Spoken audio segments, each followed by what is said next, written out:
gotten to know him and his family over the last 4 years, and I call him a friend of mine. I'm grateful to help in any way I can, and just want to get the word out. If you're looking for someone who is a grassroots constitutionalist, he's it. There's no one else, no other candidate who knows the Constitution, who knows the law, and who understands what America, the foundation, is supposed to be about. He's it. So, a little bit about his campaign. If you're interested in helping his campaign, he has a membership program, $20 a month, if you want to sign up to support that. As you know, if you've heard anything about Ammon, it's probably been in the media, right? They've done their best to just tarnish his name and his image, and basically do their best to discredit him. It doesn't work. Right. That's why you're here, right? And for those that aren't too familiar, you want to get to know him a little bit better. So, based on that, he does need some support to be able to get his name out, get his platform out. He does need support. He's going to have to find his own advertising. Yep.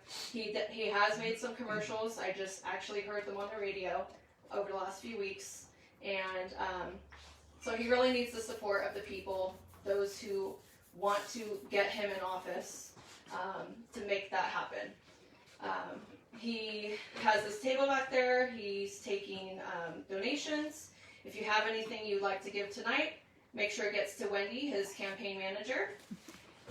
And there is some swag available, shirts, hats, bumper stickers available. If anyone wants to register to vote or switch your current registration over to Republican, the cards are here tonight available. For those of you that aren't aware, to be able to vote for Ammon in the primaries, you do need to be Republican. Yes. So I still have yet to switch mine, but I'm going to do that tonight. Wow. I have made my decision. I kind of held out on the 18th because I wasn't quite sure, but I left convicted with what he had to say, and I told myself I would never vote again because of the way things have going. I have no trust in the GOP. Obviously, the DNC. They're both one and the same the way I see it. Right. So, hello? I think you can be heard. Oh, somebody's standing in front of the speaker. Hello? That's why. Hello? It just cut out. It cut out. Oh, So, well, it's not too big. anyways. We can get close. So I've been registered since moving. Well, so I'm a refugee from California, and I was registered Republican. And since coming here, I switched my registration to Constitution Party because over there they didn't even have that. Yeah. So as of tonight, I'm going to register so I can vote for Ammon Bundy myself and switch to Republican. And I hope that you all will also support and vote for Ammon Bundy. So without further ado, I'd like to invite him up and let you hear what he has to say.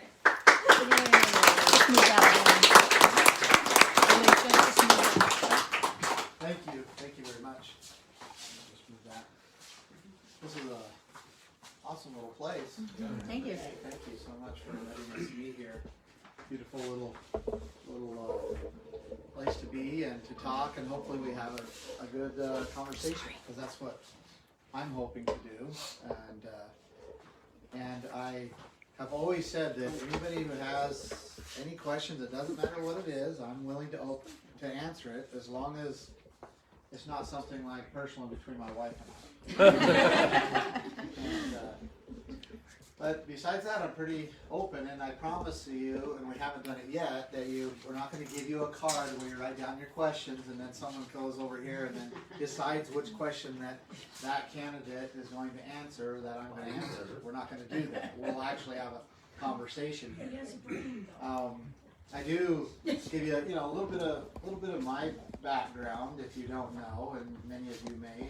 But I grew up in southern Nevada. I grew up on a ranch there, and it's a very arid, dry place. But I love it. I have a love for the ranch. My family's been there since 1877, so I would be the 5th generation. And my dad still runs the ranch. Got a brother-in-law and a sister and another brother that help him do that. He runs about 600 to 700 head, depending on the year and the feed and so forth. And it's so dry there that when there's a drought everywhere else, we don't even know it. And in fact, I've told this story a lot of times, but my family came into that area in 1877, but there was another group of people that came in. They were sent from Salt Lake, from Brigham Young, as basically Mormon colonists. They were sent down there to establish that area. And they went down there, and they were there, I don't know how long, it was less than a year, through the summer and so forth. And they went back to Brigham Young in Salt Lake, and they reported that the land was uninhabitable, that no one could live there. They just couldn't live there. And so we always kind of joke that Brigham Young looked around and he said, well, I need to find the most stubborn, obstinate, hard-headed people and send them down there and see if they can make it. And so he found my family. And he sent us down there, and we stayed there. We've been there ever since. And my family began to divert the waters out of the Virgin River. There's a river that comes all the way from Utah, the central Utah, comes all the way down the Virgin River. And in fact, the valley is called the Virgin Valley. And we always tease because why do they call the Virgin River the Virgin River? Well, it's about a mile, the river base is about a mile wide, and it's all sand. And there could be a flood, and so you could literally have the river here, and they'd be diverting water out of it over here, right? They had to dig canals with their horses and everything, their hands, just to get the water into the ditch so that they can water their farms. And then the flood would come, and it would move the river a mile over. And that happens all the time. And so the joke is why do they call it the Virgin River? Because no one's ever seen its bottom. And that's kind of but it is all the jokes in the valley. And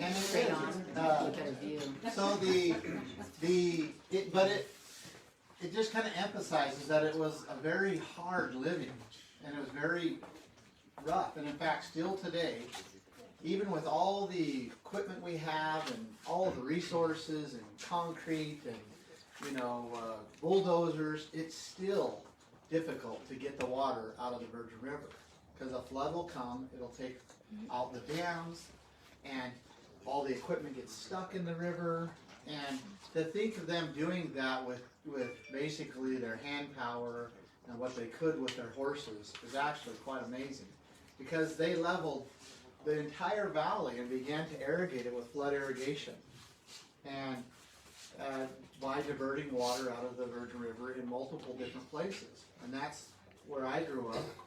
And then my family, when they came in, which is among the original ones that came in 1877, they also began to identify different small artesian springs on the mountains. And they would capture those springs, make water troughs, and then they divert that.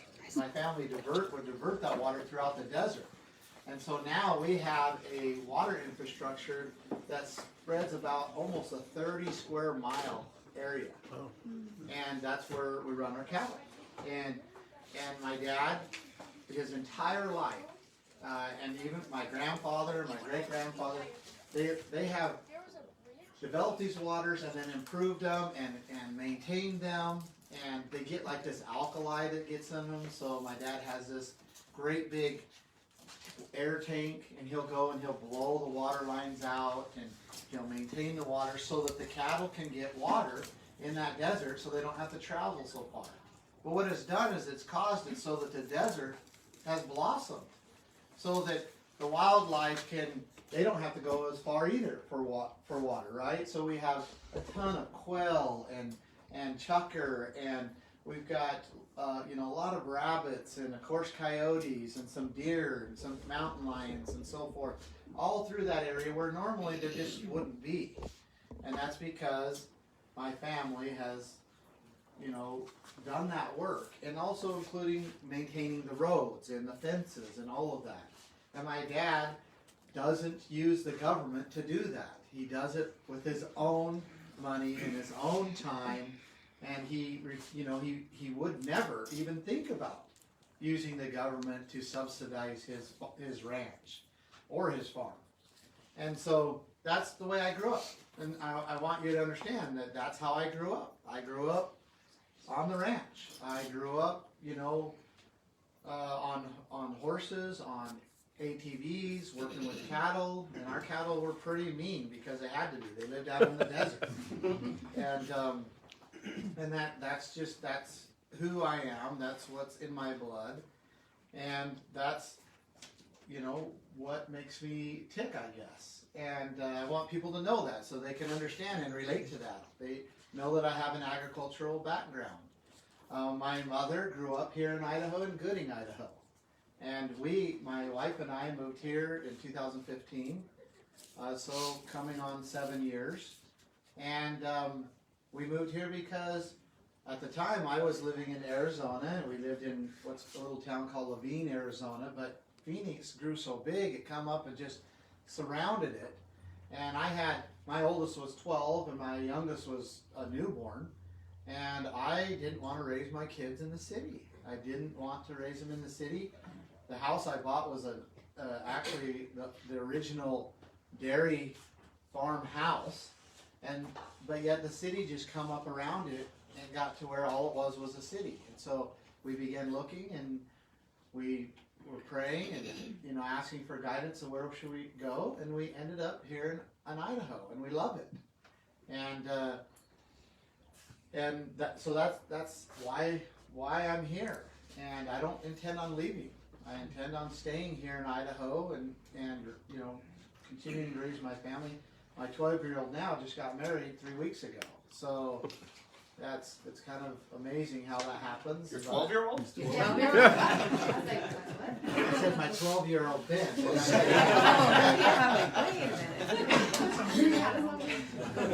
He starts to get headlines now. So my 12-year-old Ben, if I didn't say Okay. that, my 12-year-old Ben, she's Adult 19 now. Adult just got married yeah. 2 weeks ago. And anyway, so that's who I am. Some of you may have known what happened to my family. Ultimately, in 2014, after being there, I might say at that time, I think it was 138 years, the federal government comes in and says basically that it belongs to them. Yeah. And my dad, this was a legal battle that my dad had been fighting for, you know, a couple decades, and they finally just said, well, we're going to take it. And they sent 213 armed federal agents and surrounded the ranch, put snipers on the hills, and they began to destroy our water infrastructure with backhoes, dump trucks, actually just tearing them out. They began to kill the cattle with helicopters, shooting them from the air, digging mass graves and just dumping them in. And they began leaving the baby calves out in the desert to die. And anybody who was basically protesting and confronting them, they would assault them, tase them, stick their dogs on them, throw them to the ground, beat them, arrest them. That's what was happening. But we began to do the only thing that we felt we could do at the time, other than just openly and be open defense against them. We began to just film them and record what they were doing and sending that out to the American people. And the American people were not happy with what was going on. We were showing how there were snipers on the hills. We were showing when they were sicking their dogs on people, tasing people, throwing people to the ground, and the best we could give them reports of what they were doing to our cattle and our water infrastructure and so forth. And the American people started coming from all over the country, even from Hawaii and Alaska. We had people coming. There was a man that came from, I think, New Hampshire, and he said he drove 44 hours to get there. And he just came and said, I felt like I was supposed to be here. Now what do you need me to do? And ultimately, thousands of people came. And what it did is it completely changed the situation. Yeah. Upside down. No longer were we the ones, literally, we were being threatened. They actually threatened that if, twice, that if we resisted in any way, that they would kill us. And then on another occasion, they said that this could be another Waco or Ruby Ridge. And we know now, we didn't know at the time, we know now that the ones who were pushing the buttons, most of the buttons, especially when it comes to the extreme force, and also kind of setting it up, because they were trying to make it like it was a Waco or a Ruby Ridge. The ones that were pushing the buttons and setting this up was the FBI HRT team.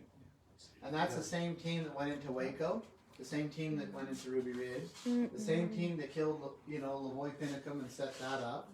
They were the ones that the Bundy rans. And so we have every reason to believe that they meant what they were saying.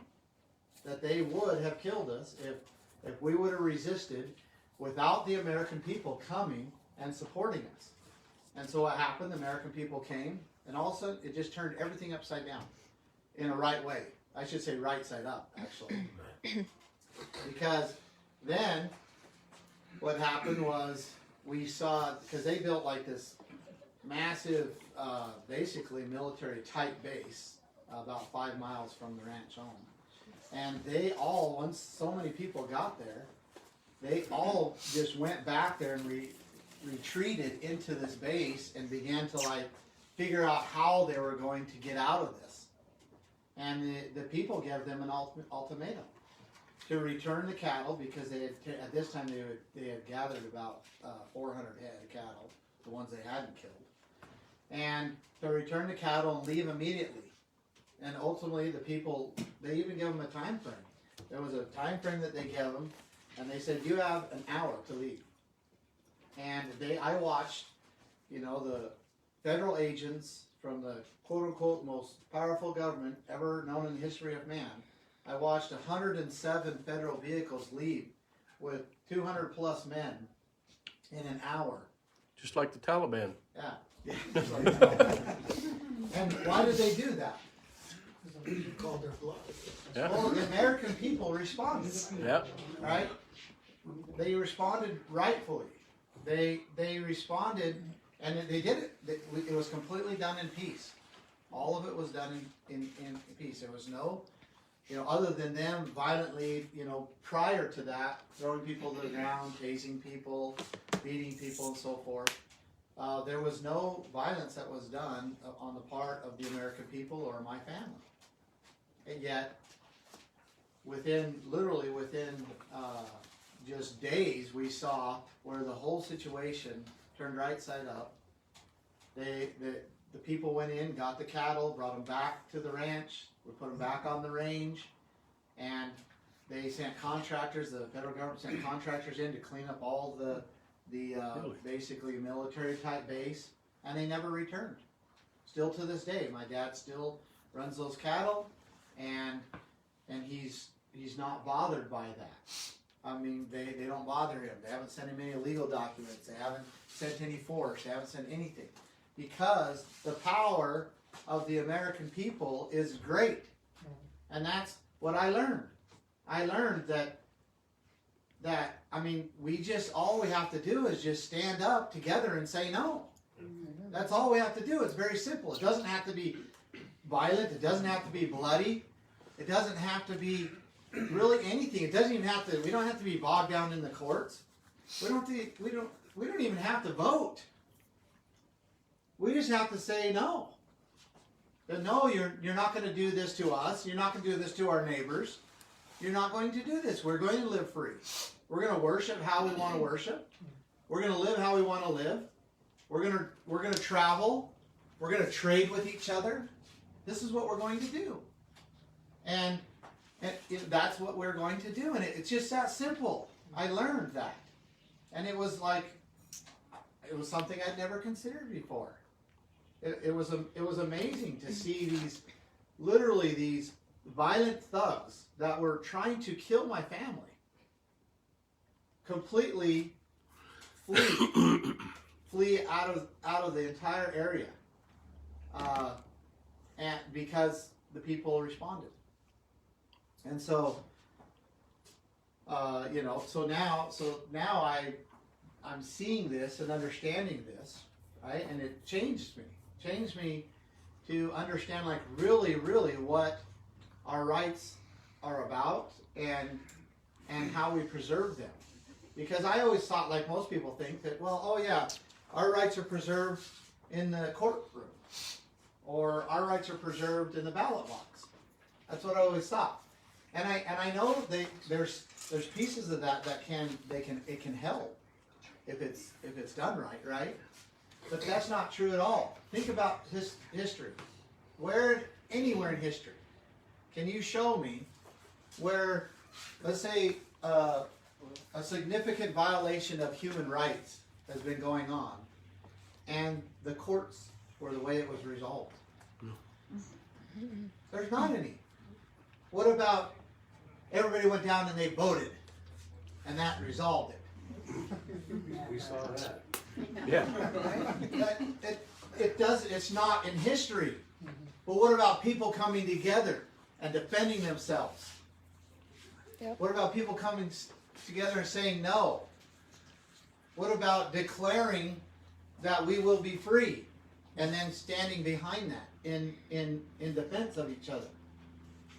Anywhere there's any freedom, that's the way it happened. Whether it was through violence, defensive violence, because that's the only moral way to use violence, right? Or force, let's just say force, a little easier word, right? Whether it's through force or not. It was done by people coming together and saying no. And that is how our rights are maintained. They're maintained by claiming them, by saying, look, these rights belong to me. They don't belong to you. Governor Little, you don't have a right to tell me I have to stay in my home. You don't have that right. You don't have a right to tell me what I have to take into my body. You don't have that right. You don't have the right to tell me who I can and cannot trade with, or whether I can travel or not. Those are not your rights. The people never gave them to you. And collectively, the people couldn't give them to you because they're each one of our rights. And so it's important that we claim them and say they belong to us and they don't belong to you. And then it's important that we use them. Right? Yes. That we use them. So, because,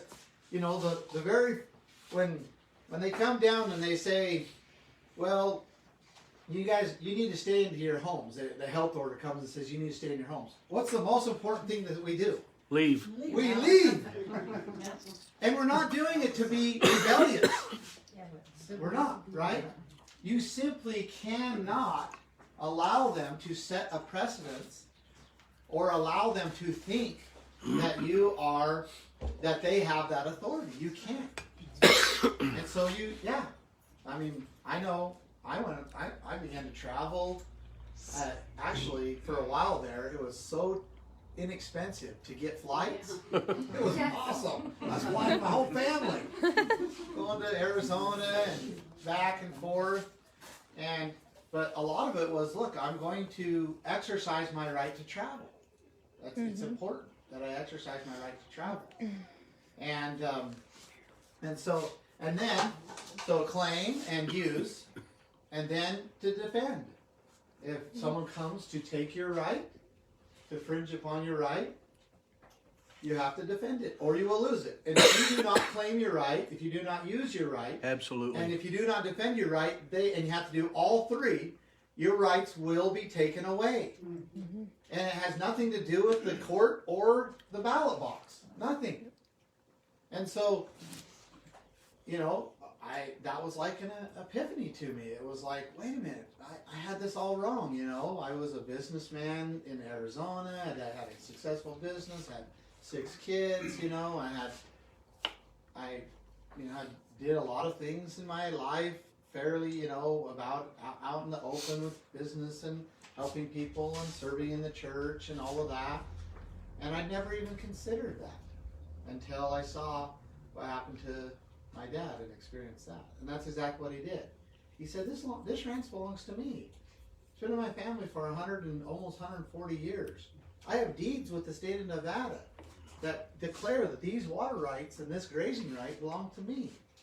And then he never stopped using it. And my family's never stopped using it for 146 years, I think. I get my 145, right around there. Don't quote me on that. But for 140 plus years, cattle have always been on that range. And then when they came to try to take it, forcefully take it, he defended it, and the American people come and defended it with him. And that's how his rights were preserved, and that's how all our rights will be preserved. Mhm. And I feel grateful that I had that experience 7 years ago, because it helped me to figure things out, to get organized, to put resources where they needed to be, so that I could share these things with people, because what's happening now, what happened to us 7 years ago, is now happening to everybody. Mhm. That's what's happening. So, we're going to have a conversation here, and I'm going to stop talking, but I want to now kind of connect the dot. So why would I run for governor, right? I mean, I just barely said that voting really isn't that, isn't the way rights are maintained. And don't get me wrong, they're not the way rights are maintained. Rights are maintained by claiming, using, and defending them, right? So why in the world would I want to enter the political realm and try to be governor? And I'm gonna, in a short little bit, in a short time, I'm gonna try to explain why. So on a federal and a state level, even on a county level and a city level, the violations of our rights are being committed by typically the executive branch. The bureaucrats, the full-time government employees, and they're typically under the executive branch, the Department of Health, the Department of Education, CPS. I can go on, Department of this, Department of that. It is the full-time government employees that are usurping power in these agencies and then coming in, down upon the people. And there's many reasons for that. One just simply being that they think because they're the government, they've been in there for so long, that they have that authority to do that. And they begin to encroach more and more. And pretty soon you look back where they're supposed to be over here, and they're clear over here, and they don't even think they've crossed the boundary. So as a governor, who's the head of the executive, I intend on stripping many of the powers of the executive agencies, and restoring them back to the people, and also restoring them back to the legislature when it's appropriate, because our legislature is completely weak right now. They certainly are, yes. They're absolutely weak. They have no real leadership at all. It's very, very pathetic. And I'll give you just one example. Governor Little, using his executive authority, usurping his executive authority, a better way to say it, he has received upwards around $18 billion from the federal government for COVID relief funds. $18 billion. And if you go to Executive Order 2020-07, and I think it's the year that it was written, 2020, and then it was his 7th executive order. He basically says in there that we're going to be receiving billions of dollars from the federal government in COVID relief funds. So therefore, I'm going to put together a committee, and I decide who's on the committee, and the order actually says, and they serve at my pleasure. That's what it says. It actually says it. And they serve at my pleasure, or the pleasure of the governor. I think that's how it says it. Right? And they determine where these funds go. Okay, so and it does say that the funds will come to the office of the governor. That's where they'll come. Now, who can tell me the constitutional and statutory law in Idaho of how state funds are supposed to be spent? Anybody have an idea? The legislator says. That's right, the legislature. The legislature is supposed to determine where every dollar is supposed to go, and who gets it and how much. Right?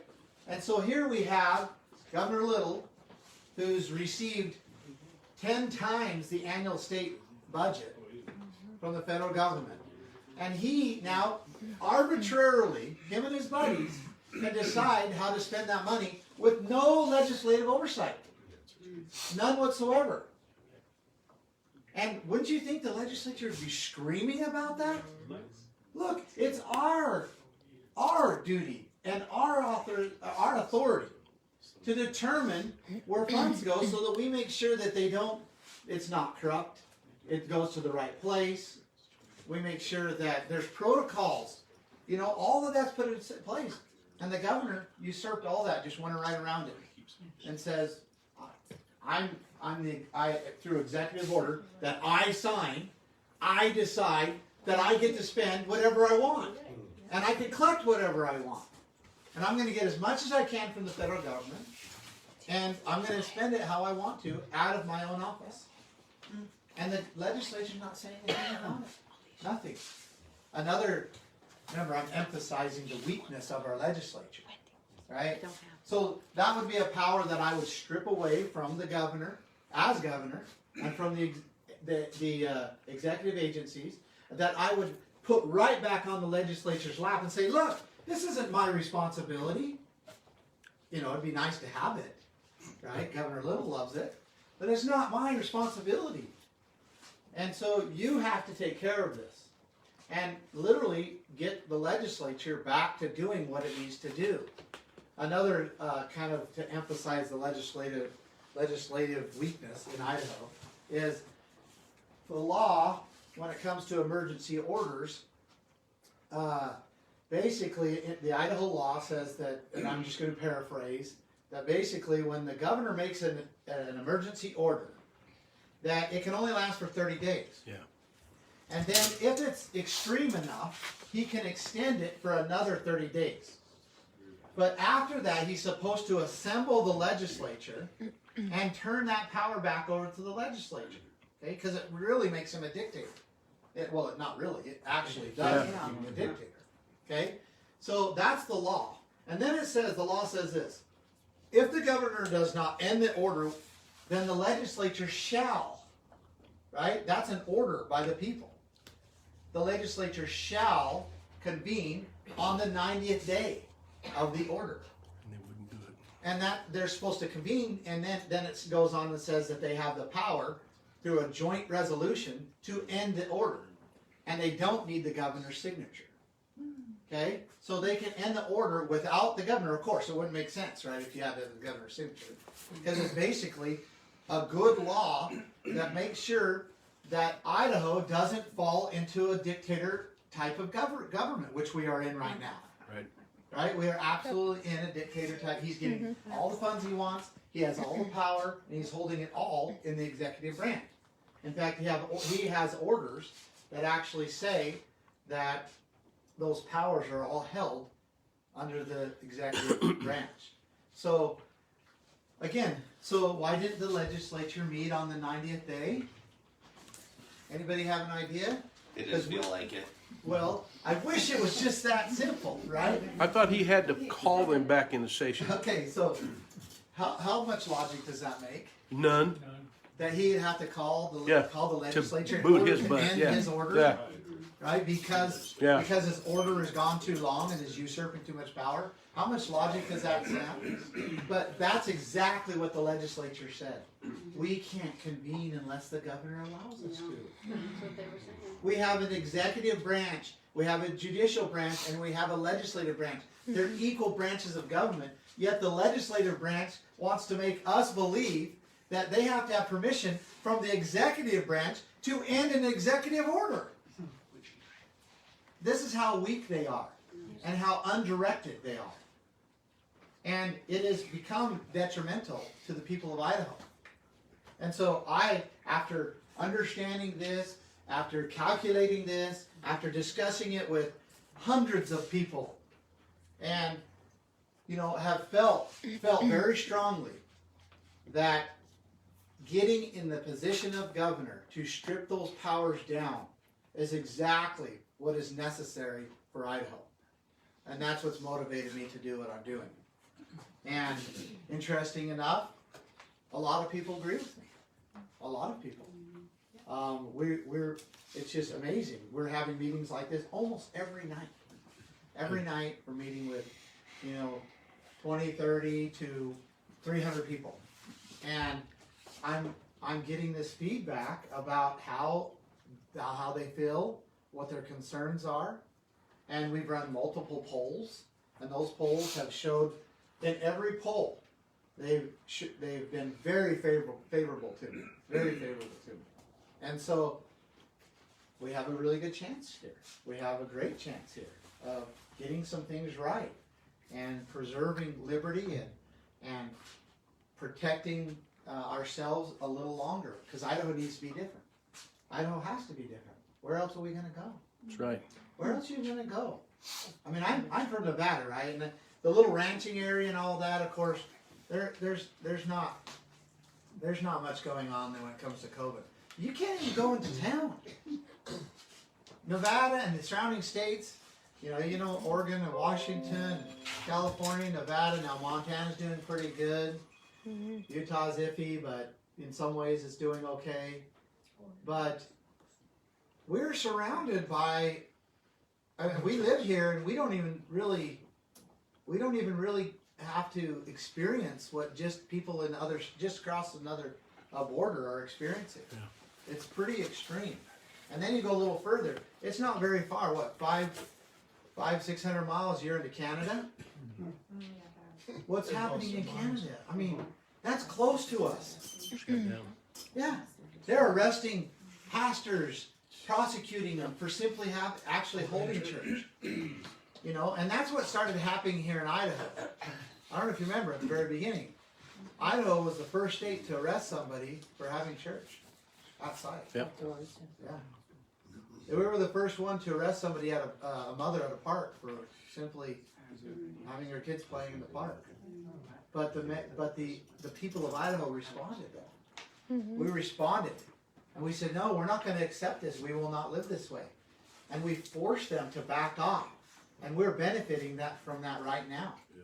We're very much benefiting from all the effort and work that was done in 2020 to push back and say no. Because remember, how are rights maintained? By claiming, using, and defending. And that's what we must keep doing. And I believe that we would be wise to use the state's resources to do that, right? It is the duty of the state to defend the rights of the people. And I think while we have a chance, let's get in control of the state resources. Let the people unite together, get in control of the state's resources, so that the state can be restored back to the purpose in which it was created for, which was to defend the rights of the people. And so that's ultimately my message. Now, what I would like to do is just open it up to questions. We'll spend most of the time. Hey, Ammon, do you know of any legislators that are like for you? Christy Ditto, or? Oh yeah, I mean, most of them are scared of me. And I have been easy on them, so we have a love-hate relationship going. Are you a legislator? No, but I'm going to be running for District 13. So. Good job. Good. We need There's some water grassroots. behind you if you need Oh, it, Ammon. thank you. It's What's your name? flavored. There's nothing wrong Oh with it. yeah, It's flavored. if you want plain I water, don't want it's in the to jug. thunder. No, Lemon or- I'm currently running against Mr. Fulcher, but over the last, not stealing your thunder. No, please. But no, over the last, kind of a lot of what you've been saying, over the last couple months, not traveling the whole state because I have a wife and kids and a job and all that, but talking to complete strangers, talking to a lot of people, Washington, kind of the conviction I came to is like Washington is just demons in too deep, it's kind of gone, and I don't want to run for office, but I do want to like change Idaho and make Idaho a better place for my wife and kids and family. So I've been just seeing the real fight is exactly, I can't add to it. You know, the real fight is at the state level, and I was even looking at Idaho Freedom Foundation's website today, and of our state legislature, again to echo what you said, 31 of the 35 state senators have an F rating when it comes to like freedom and liberty. 31 of 35, and most of them are Republicans. So currently, I'm officially running against Russ, but just the more people, the more I kind of see take a step back and look what's going on. I'm like, the fight really is at the state level. So I don't want to run. I don't want to. But I'm like, my guy in District 13 in Nampa, he's like selling us down the river with a lot of our legislatures. So I'm very heavily about to make the switch and do that. But yeah, I agree with you. I would like to see you do that. If you're a principled person, the battle is here in the States. I think, I don't know what it'll ever take to get Washington D.C. on there. I don't even know if it's possible. Yeah. Because never has a government gone this far and ever restored itself. Never. And so we have to truly ask the question, well, what tool, what mechanism did the founders put in place to protect us from the federal government? Constitution. Yeah, they put in the Constitution, which says that the states, the 10th Amendment, right? That the states have the power, that they're supposed to check the federal government. That is the Constitution. It is a document of federalism, right? And if there's not an entity that's big enough to check the federal government, then you have situations like that happened with my family, where you got the federal government, most powerful government ever known to man, coming down on a little ranching family. And the state's job is to stand in between and say, no, you're not going to do that. And in our case, the states were so, they had received so much federal money and signed so many memorandums of understandings, which is contract, that they couldn't contractually protect my family. And it's a huge problem. It's a problem that our founders saw, and they said that if this was allowed to happen, that the people in the states would be put into undue obedience. It is the state's duty to protect.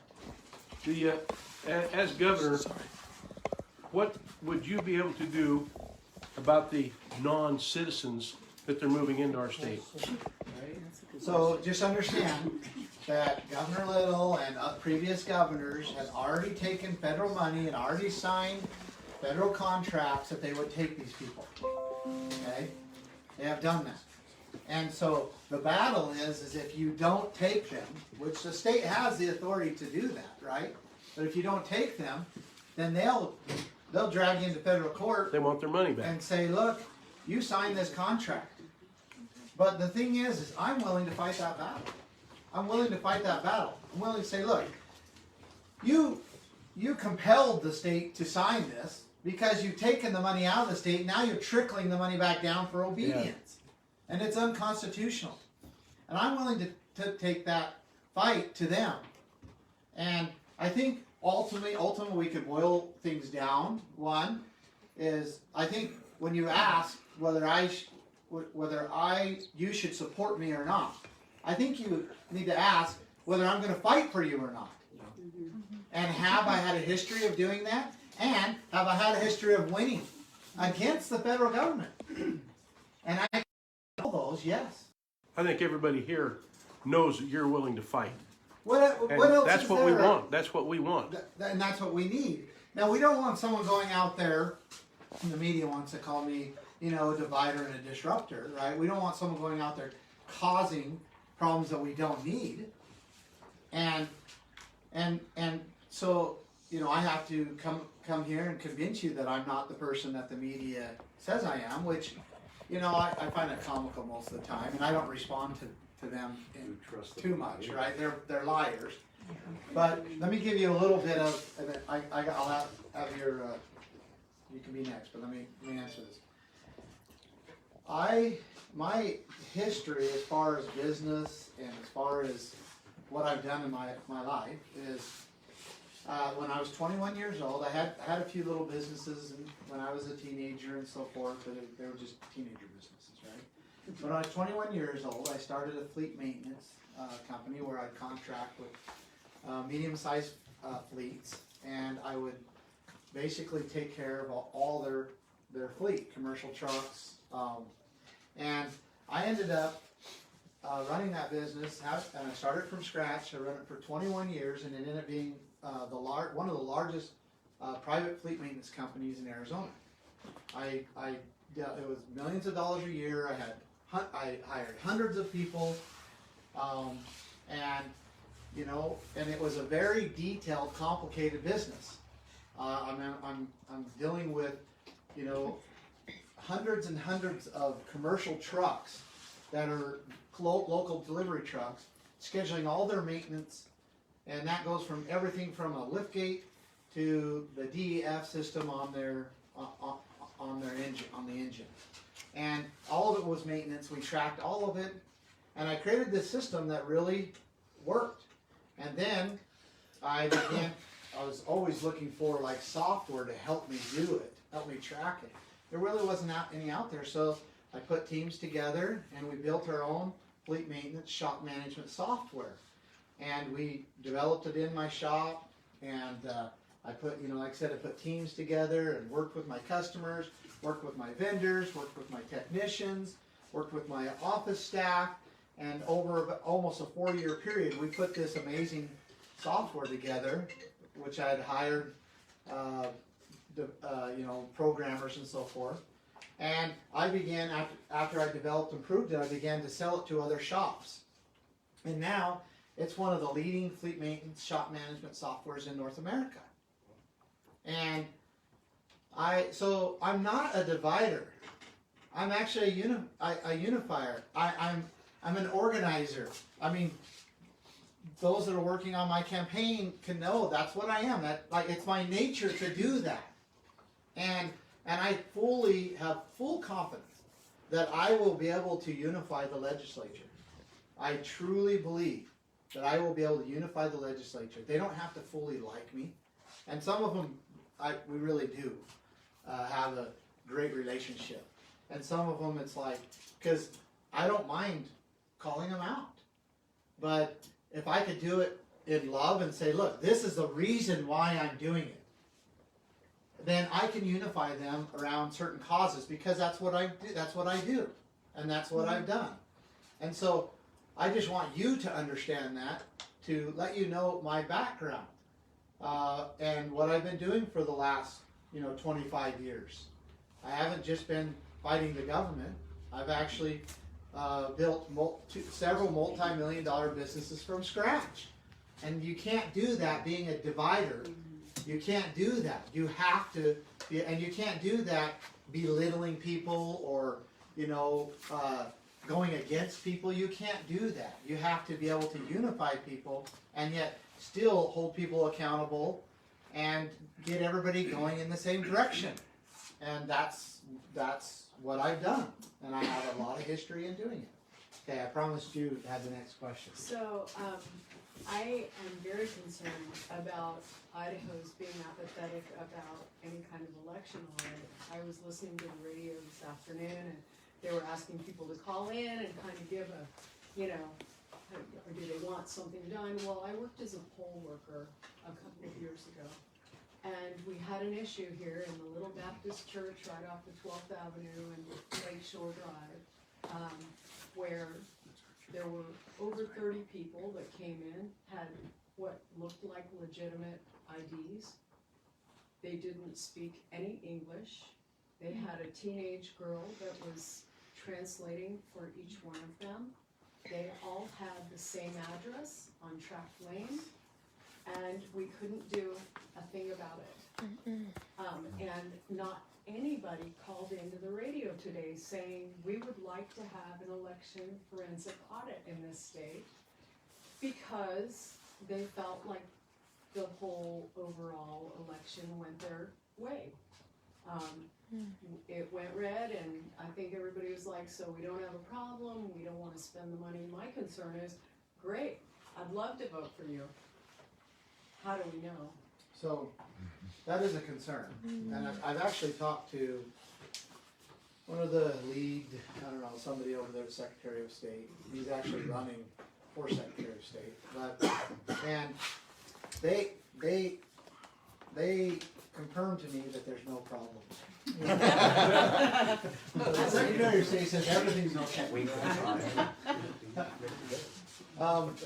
So I'll get to here in just a little bit. So and I explained to them, look, whether you think it's okay or not, the people of Idaho are Yeah. concerned about this.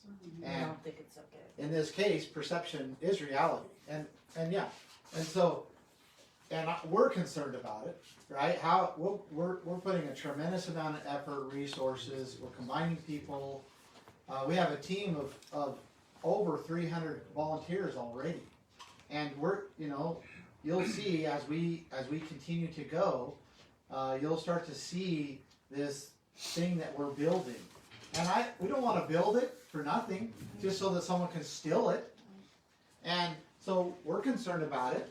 And so right now, what we are laying the foundation to do is threefold.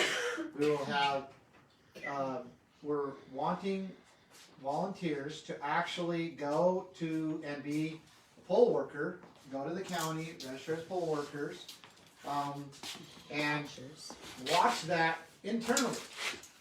And then we also are going to have poll workers externally watching it, actually assigned to different polls. And then I think my campaign is unique in the sense that I have built now 3 fairly complicated softwares.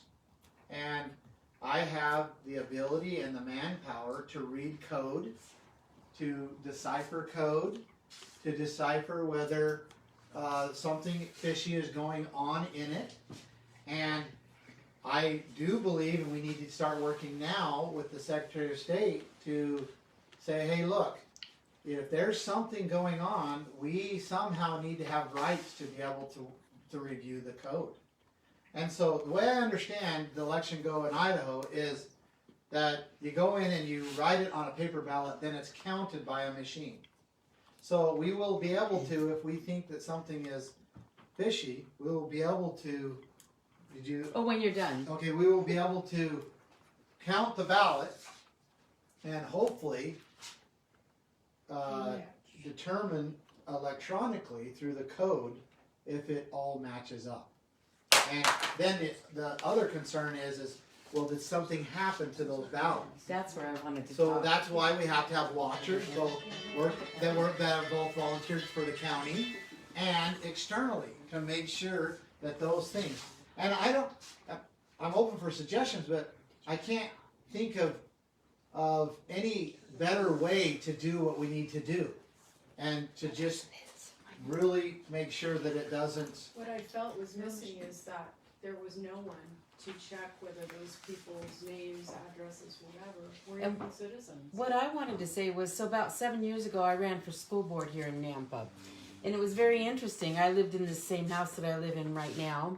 And we went to the polls in the morning and we voted for me, my husband and I. And then later in the day, my neighbors came by and they brought a cake to me and said, we hope you win.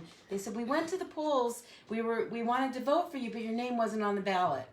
This actually happened. And so we called the Board of Election, or the Canyon County Board of Elections. This is just for our local school board in Nampa.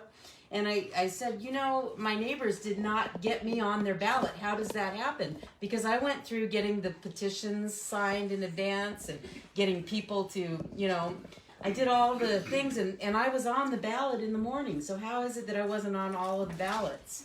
And so they said, well, this is send them back. We'll give them another ballot. That's what they told me. And I thought back then, how am I going to fight this? I just thought, there were some other things, my email account got hacked and my Facebook got hacked. I started sending out porn that morning from my Facebook. Yeah.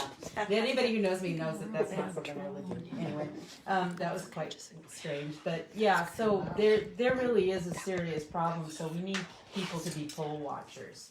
And not just poll workers, but poll watchers. And I don't know what we can do beyond that. But there is serious problems. So, and I will not forget you. I'll say one thing and then you get the floor. I think it's extremely important under this and other circumstances that are like it, that you take care of the problem immediately. You can't 6 months or even 2 months or even a month later.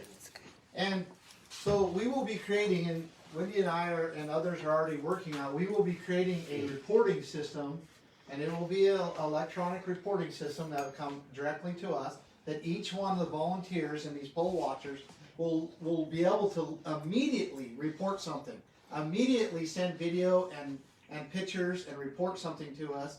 I mean, so literally while the elections are going, or the counting or whatever, we will be able to have real-time, immediate reporting, and it won't be going to the Secretary of State. It'll be going to our campaign, and then we will be able to act on that, including having attorneys, having a direct line to the Secretary of State, because I think it's very important that it doesn't, we'll just go give that one ballot to the one person that says that that your name wasn't on it, like, and somehow you're gonna win an election that way, right? And so I think it's very important that we address it immediately, and we're going to have the system in place to do that. What's your view on mail-in ballots and people having a state ID, a verified state ID in order to vote in person? Well, yeah, if you're gonna have any type of election integrity, you have to be able to make sure that the person that is voting is a citizen of Idaho or the district or jurisdiction in which they're right. And it's kind of interesting because one of the things that, and not really here to point out the negatives of somebody else, but one of the things that Janice McGinn said no to was voter identification. And I don't understand why she would do that, but she did. Well, you can get fake IDs, obviously. Yeah, you can. You're not gonna eliminate all the fraud, right? And just like with A lot of it's in the mail-in voting though. I'm from Hawaii originally, and the governor over there has now made Hawaii the first state with all mail-in ballots. So tell me there's not fraud in something like that. yeah. Wow. Well, again, It was the governor. the Secretary of State, the Idaho laws are there. I don't believe, we won't even really, we'd have one session, because we'd have the 2022 legislative session that we could try to get some things. But our legislature's so weak right now. I just don't see any laws being changed when it comes to election. I don't see it. I don't think it's practical to think that we're gonna get the legislature to try to do something. I just don't. There's not enough leadership. Yeah. And so I think we have to, just like with any other criminals, it comes down to us defending ourselves. And we need to defend each vote that each ballot, each vote that we put forth. And how do we do that? With an army of volunteers, with a system that communicates, with making sure that people in the right place, and demanding that these things are done right, and doing all we can to prevent the problem. And I just think that that's the best way to go forward, because I don't think any other practical way could be put in place between now and the May elections, the primaries. That's the preventing, premeditating, or preventive maintenance. Who, since Dominion was such a problem for the presidential election, I don't know who's running the Idaho election. And So maybe you do. I don't believe we use Dominion. We don't. No. Yeah, I don't think so either. But I wondered if you'd be able to release the information and who's doing that, just so people that want to take a look into them and just have questions, ready to go beforehand, so that we're not dealing with a situation where we're in the rears having to investigate and all the everything's stuck in court, and That's why having to because it's better to beg for forgiveness than to ask for permission, and that's how the mafia in Boise continues to operate. Yeah. Well, so we have kind of a threefold plan to have volunteers that are actually volunteered with the county to be in poll workers, to have external volunteers watching the facility, watching the lines, watching the the booths, and then if need be, those same people will count paper ballots, right? And then having a reporting system that anytime something, so like if there's 10 people, you would take a video of it and you would sit and we would immediately have it. We would immediately contact the Secretary of State. We'd immediately contact our attorneys. There would be immediate action before the polling booths are even closed, right? And then having the ability, which I do have, to read the code. And I can't imagine that code is not public information. What language is it? It's got to be, Java? I don't know. I don't know. Okay. I don't know what language they're using. All right. But I know that I have the ability, that I have the manpower and the people that know how to read it. Okay. And what I'm saying is getting that access and also working it beforehand so the Secretary of State knows that we want that information and that it should be available to us as soon as they get it, and so that we can handle those problems before they even That was the become issues. problem that night. The people who'd been doing this for 22 years in that same polling place didn't know who to call. Yeah. Yeah. They didn't know who to report this to. And Well- it was my first time, and I was like, why don't you know that? Yeah. Well, You know? I'll bet you there's not a system to it. There Yeah. wasn't. Yeah, and that's why, and this is what and we probably ought to get off the election thing, because I'm sure other people have questions, but I just want you to understand, like, I'm not someone that just stands around and becomes a victim. And I don't intend on just standing around and letting the people of Idaho become victims. Good. I have always been someone who acts, who gets people together to act. We put resources, we use them properly, and we act. And so, anyway, that's my long answer. So I'm going to go here and then here. I checked into what machines that Idaho is using, and even though we're not using Dominion machines, the software that they're using is the exact same software that Dominion uses at Smartmatic. There was 2 counties in Idaho flipped. Ada County and Kootenai County, not flipped, but tampered with. But Ada County was flipped. And it was through remote access. Yep. Hmm. And they're And saying that's that it's available not on connected to that. frankspeech.com. Okay, right here, and then, My question's on healthcare. okay, Okay, we've all seen over the past year and a half that healthcare has been basically weaponized by the federal government. Yeah. And there's some things going on that I've learned from a friend of mine who's in the insurance business, that it's gonna get a lot worse. And they have got the power through healthcare to go into all of our lives and you know, to really disrupt you. And what can you do as governor to insulate us from what the federal government's doing in healthcare?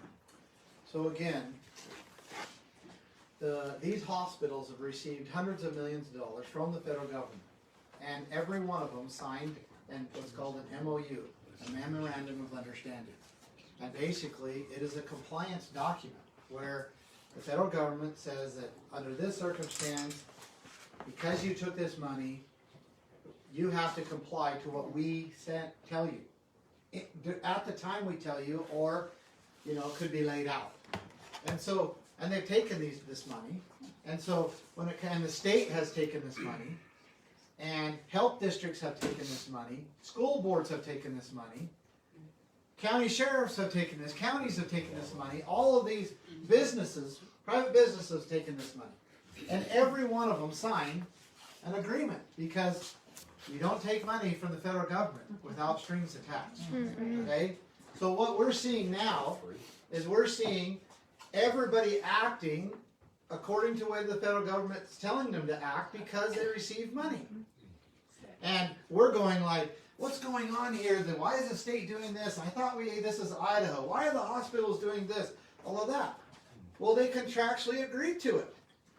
And if they decide now not to, and they already spent the money, well, the federal government, prosecutors will pull them into the federal courts, and the judge will say, well, you signed right here. Why federal court? Because they entered into agreement with the federal government, and the federal courts, when the federal government is party, the federal courts are the jurisdiction. And so the judge will go, look, well, you signed here and you didn't do this, boom. And they'll fine them or prosecute them or whatever else they do, right? And so the problem is the federal funding. Remember, we were warned by our founders that if they were allowed to do this, they could put the people in the states into undue obedience. That's exactly what's happened. This is called undue obedience. So as governor, I will, and I will fight this fight to stop this contractual agreement for federal money from happening. And it makes it so that, like, for example, the school districts they actually don't receive, comparable to their entire budget, they don't receive a ton of money from the federal government. It's like 6 or 7%, if I understand correctly. But the control that the federal government puts on them is controlling a tremendous amount of what they can do, including curriculum and all of that. Right? Well, what in the world is a school board or a school district doing contracting with the federal government? It's a complete violation of constitutional law. And so, I will fight that battle. Look, you know, the federal government doesn't have authority to come in and start contracting with our businesses, with our schools, with our counties, our churches. They don't. And it's important that we fight that battle now so that, and how there's several ways that, you know, we would go about it. But it's very important that we stop this control from the federal government through the trickling down of money. So, hey, right here. I didn't forget anybody, right? Okay, right here. Well, I was wondering if you could speak to us about something that I don't know much about, and that's the Convention of States. The Convention of States? Okay. That's actually a question I get quite often. So, the Convention of States is in the Article 5 of the Constitution, it authorizes the states to come together, and if they have I think it's a 2/3 or whatever, they can actually change the Constitution. They can actually change it.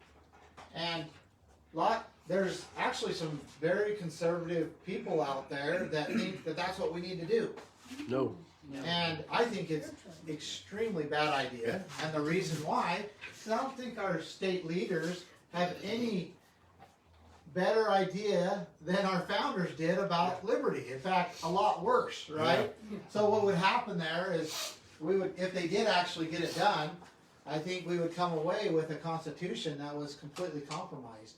And many of the legal protected rights that we have in the Constitution right now would be compromised. I just don't think that we have the state leader integrity to go and actually do anything better. Plus, I don't think the Constitution needs to be amended. No. What it needs to be is enforced. Absolutely, yes. And who enforces the Constitution? We, the people. We the people. Through their states. Our legislator is supposed to. Yeah. Which came first, the states or the federal government? States. Yeah. By about, what, 11 years after we declared independence? The states were there before. They created a central government to take care of international affairs when it comes to trading, defense, for very specific things such as postal services, and to be an appeals court when 2 or more states can't get along. So there was a way to appeal to a Supreme Court when the 2 states, so the 2 states just don't start warring with each other. Besides that, the states are supposed to be free, the people are supposed to be free. And that's the agreement, the contract, the charter we have with the federal government. Yes? Comment, then a question. Kind of to a lot of these, like for example, like you were talking about the federal money trickling down and coming into our state. In our state legislature, a lot of these votes, for instance, there was a federal grant. I believe it was this session, 2021, where the vote was like, federal grant, if you take it, you have to introduce critical race theory. The vote was 16 to 17. Like one person could have flipped, and there's like to expand Medicaid. A lot of these votes are 16 to 17. So the comment is, if we can replace even a handful of legislatures, we only have 35 senators and 70 representatives. If we just get a few good people in there all over the state, that could flip some things. But a lot of those votes are just coming down to one vote, which is interesting. So question is, you might know, I mean, you probably want it, I don't know, you might not want to answer it, but I'm going to put you on the spot. So from the way I'm reading things currently with the governor race, it seems like I know there's like, 48 people running for governor or something, but is there any kind of, it seems like you and Janice are kind of the two, besides what's his name, who's the current guy, I'm not going to mention his name, but is there any kind of like collaboration between, like, hey, when it comes down to it, there's like 10 of us, is there anyone like, when it comes to this date, everyone's going to drop out but one, or is that, I know that's a conversation no one wants to have, and surely you're not going to drop out, I would guess. So what's kind of like, is there some kind of plan, like when you get to a certain date, does everyone get together across that bridge when we get there, or what are your thoughts on that? I don't think there's any like set thing that has happened in the past and therefore it'll happen again.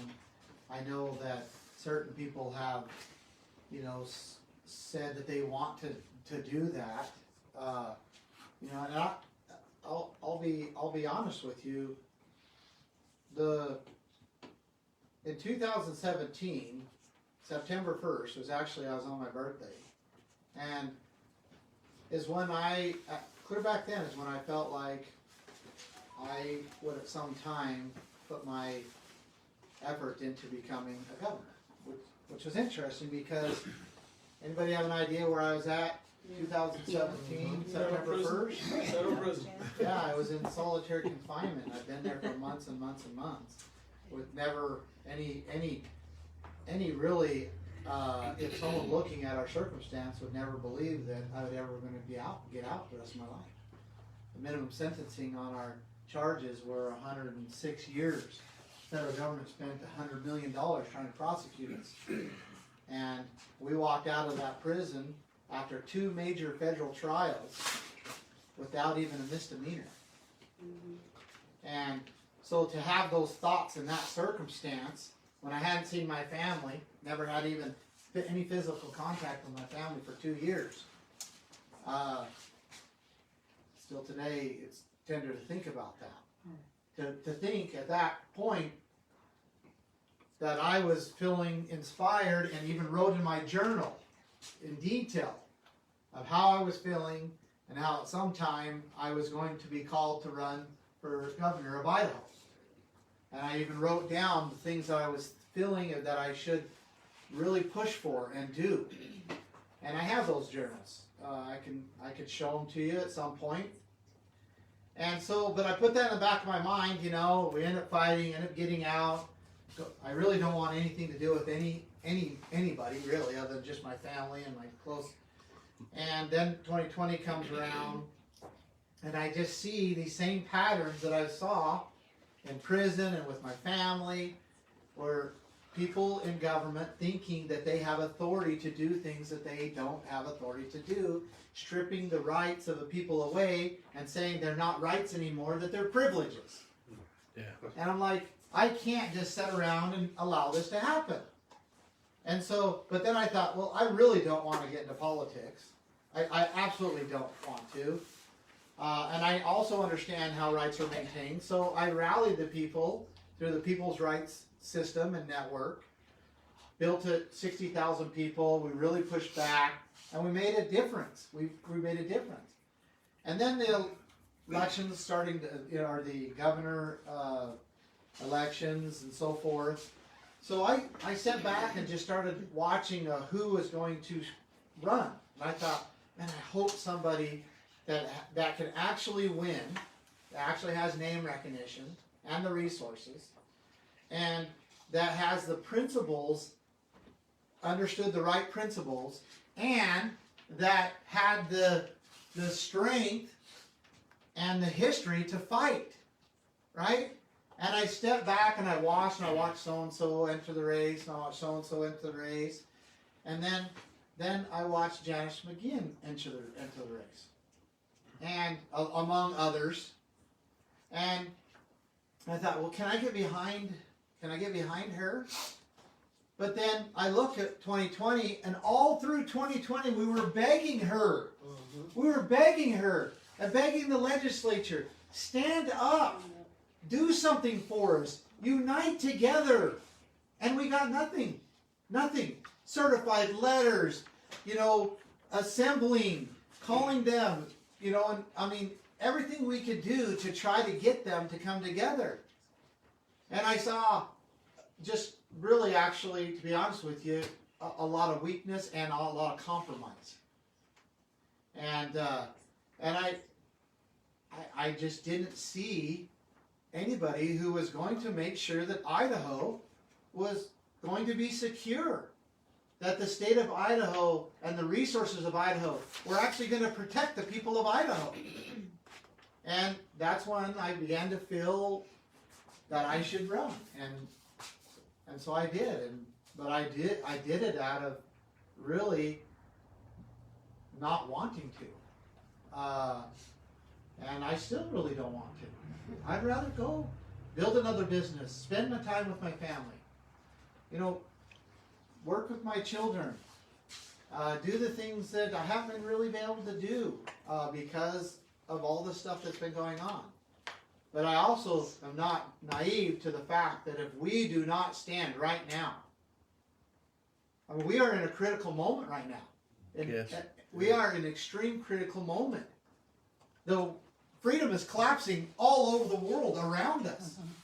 And we're still able to meet in this beautiful little room as free people speaking without too much fear. Well, that could change. That could change in months. Right? And it's important that we get this right this time.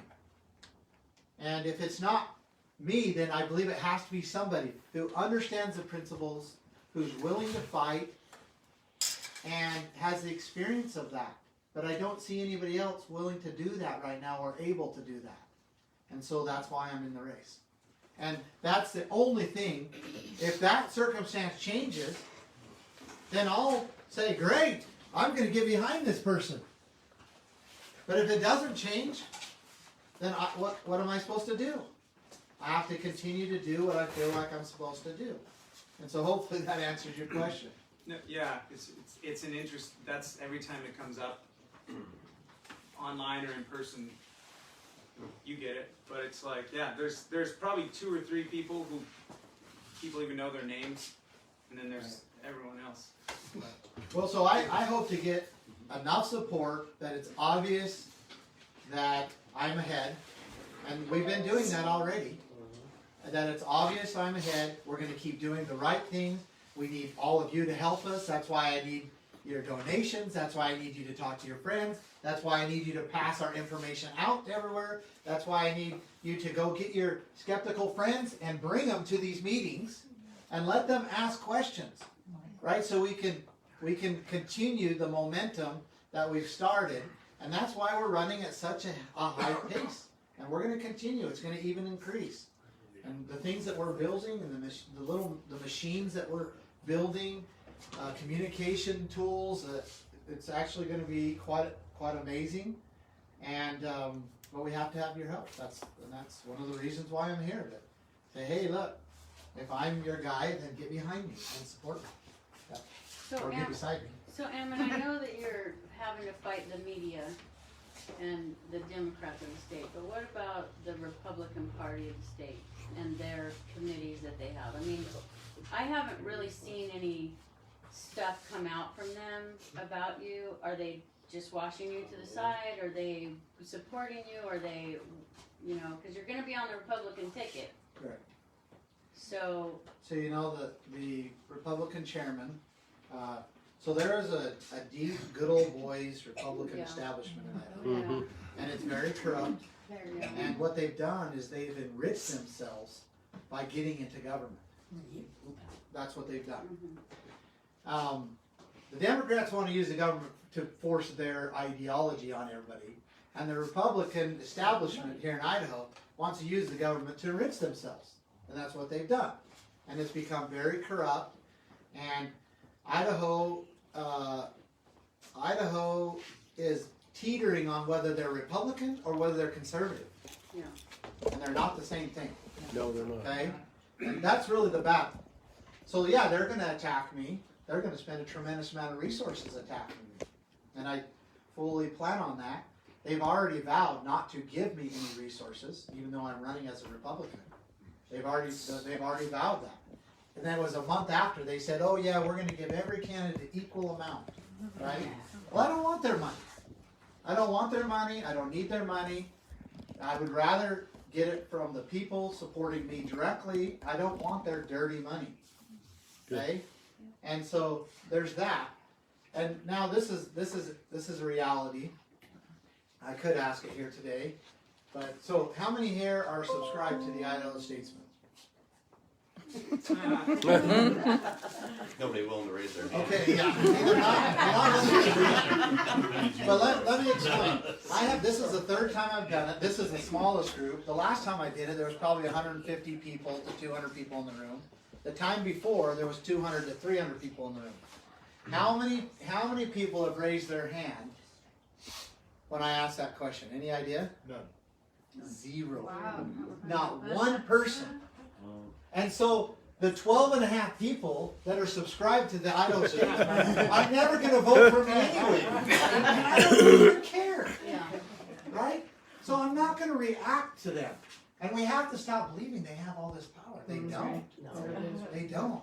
Go look at the polls. You know, they want to cry. There was just an article just the other day about me in the Idaho Statesman saying that what was it? Basically the future of Idaho is at stake because of basically our conservative views, right? That we're at stake. We're going to be going down this terrible path of hate and racism and all of these things, right? And, you know, like I said, the 12 and a half people that subscribe to the Idaho Statesman believe it. And the rest of us, hopefully, are smart enough not to. You could throw in the Nampa paper, too. Yeah. Yeah. Right. Yeah, there's a Absolutely, few yeah. other papers I that didn't I know could that have. was still around. It's on the verge of going bankrupt, trust me. Yeah, exactly. A vice president called a friend of mine that lives in Boise that takes the paper, and because she got fed up with him because she's never getting her papers, and the vice president, and she canceled it and told him to cancel it, and he called her and told her that he would assure her that her paper would be on her porch, but they are that close. And I think they just said newcomers, they can get a subscription for $9.98. Yep, and they've cut their own throat by feeding the people a bunch of liberal communist That's exactly propaganda. What it is. It's just, And the people now have become wise to it, and they're not going to pay for garbage. and we So- unvaccinated people are just, we are just. I know. Governor Little says, our Governor Little, well, yeah, Governor Little too, but our president, or if you want to call him that, he said that his patience is wearing thin. Right here. His patience. On top of, we need F-15s and nukes, in order to. To I'm stand kind up of to them. segueing on what she's saying. I have a wife who's been in healthcare for over 10 years, been a critical care nurse. In the middle of all this stuff, Ebola, you name it, swine flu, you name it, right? Well, she's 3 days away from being sent her papers on her mandatory vaccination, and she's refusing to.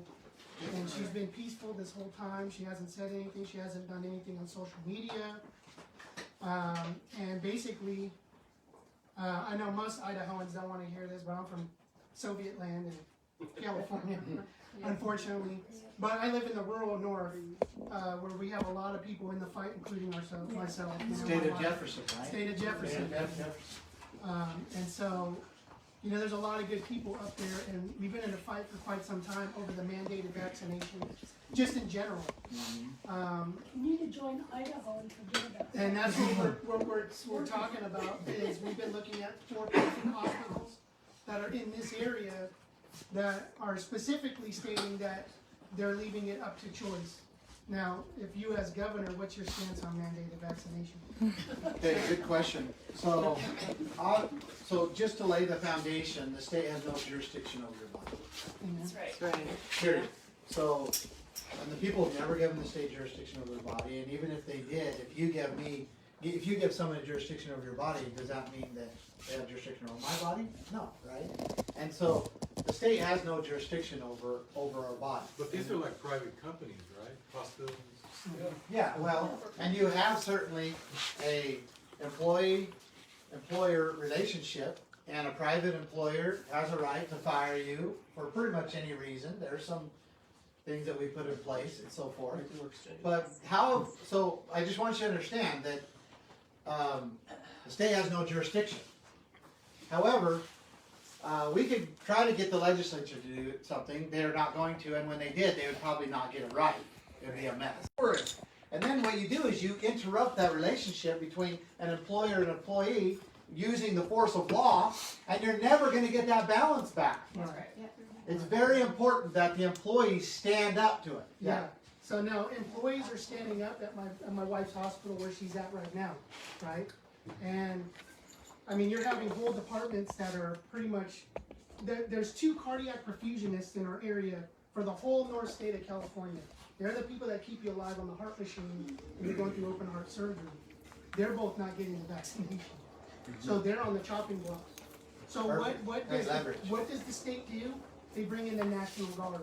Right. So now the National Guard is in taking their positions. You know, so how would you as a governor balance calling that kind well, of of course, I'm off, not, or, you know, as a governor, I would be the chief,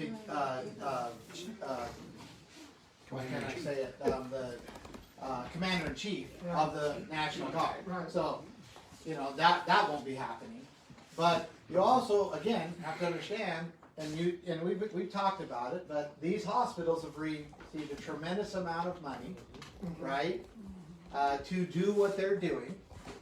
The states have received a tremendous amount of money to do what they're doing, right? And so they're pushing this.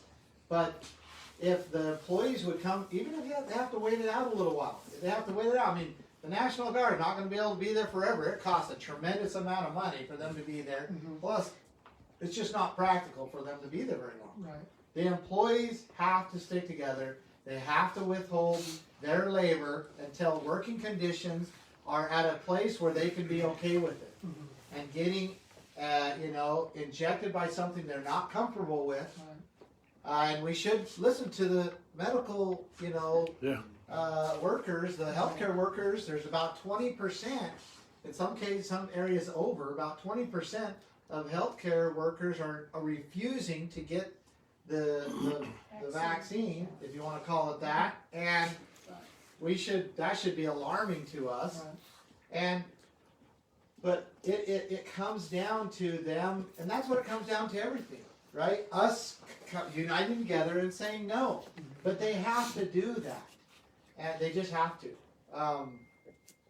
So there's one other piece, though, that I'll say that I would use. Well, actually 2. In this circumstance, I got you. And that is, again, stopping this federal flow of money. Okay? And we talked about that in quite a bit of detail. But also, I'll give you an example. There is a young man in Emmett, where I live in Emmett, and he took the, whatever you want to call it, the shot, the jab, the whatever. There's all kinds of good names for it, right? It could be a lot of things. I'm not sure vaccine would be the right name for it. But either way, he got it. And a couple days later, he's paralyzed from the neck down. And so he goes in, and I don't know which one it is, either St. Luke's or St. Al's, and I really should flesh this story out a little bit more. And this was 2 months ago. A little over 2 months ago. And so now he's in the hospital, right?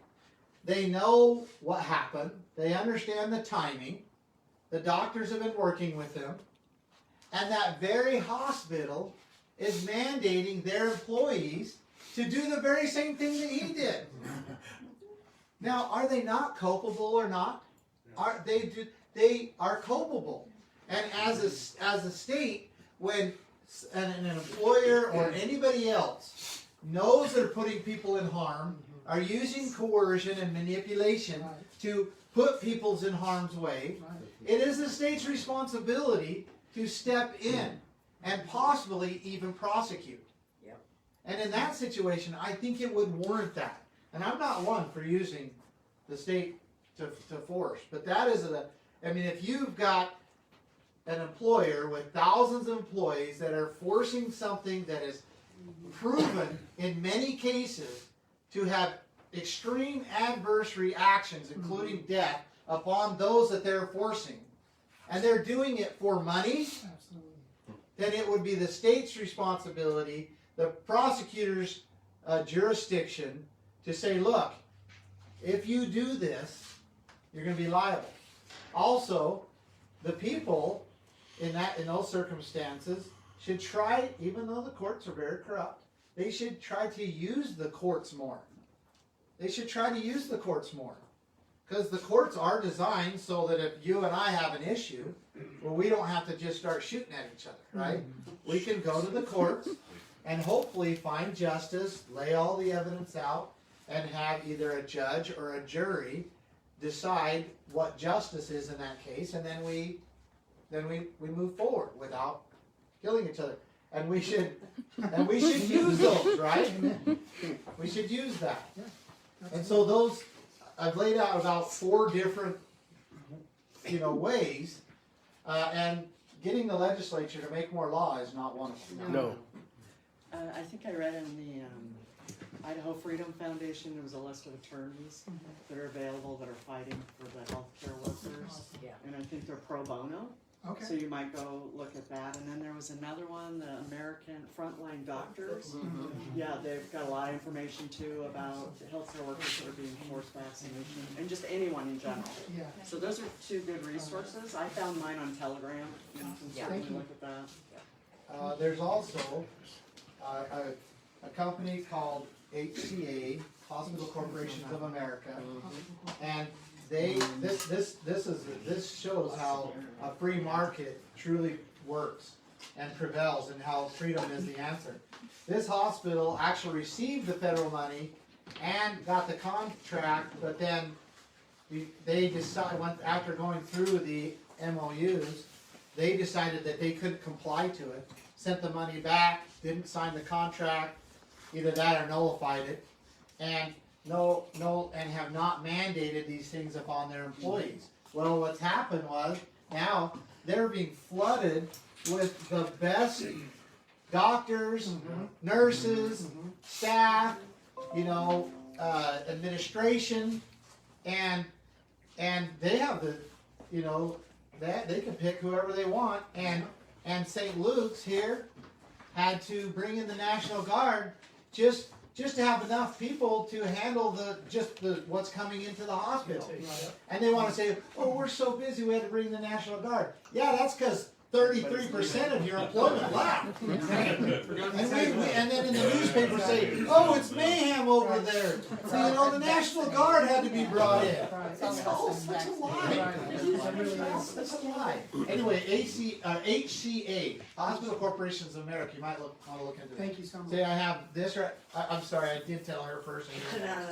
I pointed to her, and then I forgot about her, so you and then here. Now there's a couple of states now that have actually woke up to this, and they're begging for unvaccinated healthcare workers to come in, paying them huge bonuses. Nebraska, I think, is one of them, and Kansas was another, because they've lost so much of their healthcare workers. Well, St. Luke and St. Al actually stopped or pushed off their requirement because they were afraid more people were going to leave. Well, and then now there's a lawsuit that was filed a couple of months ago by an attorney named Thomas Rentz, and he has a whistleblower that works for Medicare and Medicaid that You've heard of VAERS. Yeah, oh yeah. Okay, well, that's just one reporting system. There's actually 11. There's 11. Yeah. And within the first 3 days of the vaccine rollout, there's 150,000 deaths in the United States. That's in the first 3 days.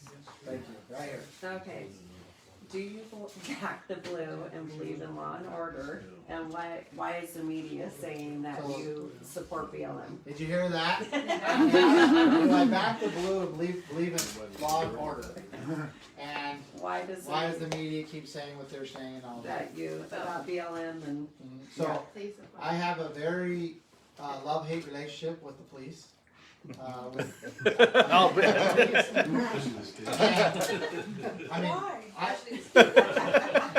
I watch federal, quote-unquote, federal law enforcement officers surround my house, my family's house, with snipers on the hills.